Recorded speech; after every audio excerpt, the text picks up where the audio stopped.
Météo France a vraiment bien pris en main et surtout bien considéré cette notion de changement climatique. C'est d'ailleurs, je dirais, Météo France est un des acteurs principaux au monde dans la surveillance du climat, avec notamment de très nombreux experts de Météo France qui font partie du GIEC. Et donc nous sommes, je dirais, nous faisons partie des institutions météorologiques très, je dirais, très proactives et plutôt modernes dans cette appréhension, je dirais, du phénomène de changement climatique.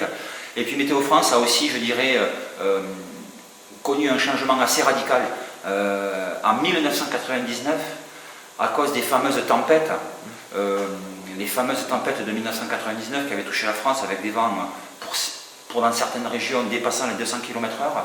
Et depuis cet événement, Météo France a développé ce que nous appelons l'alerte vigilance, la fameuse vigilance météorologique qui désormais fait partie entière du quotidien des Français, avec justement des cartes de vigilance émises plusieurs fois par jour, avec 4 niveaux de couleurs, un niveau vert pour la vigilance quasiment inexistante, tout va bien.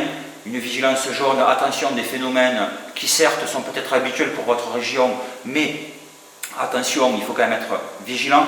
Vigilance orange, il faut rester chez soi. Vigilance rouge, gros danger prévu. Et on a eu cette culture de vigilance depuis maintenant bientôt une vingtaine d'années et qui nous permet non seulement d'appréhender, d'avoir une culture justement d'anticipation de phénomènes météorologiques, et cette culture d'anticipation de phénomènes météorologiques va nous permettre aussi d'avoir une culture d'anticipation de changement climatique.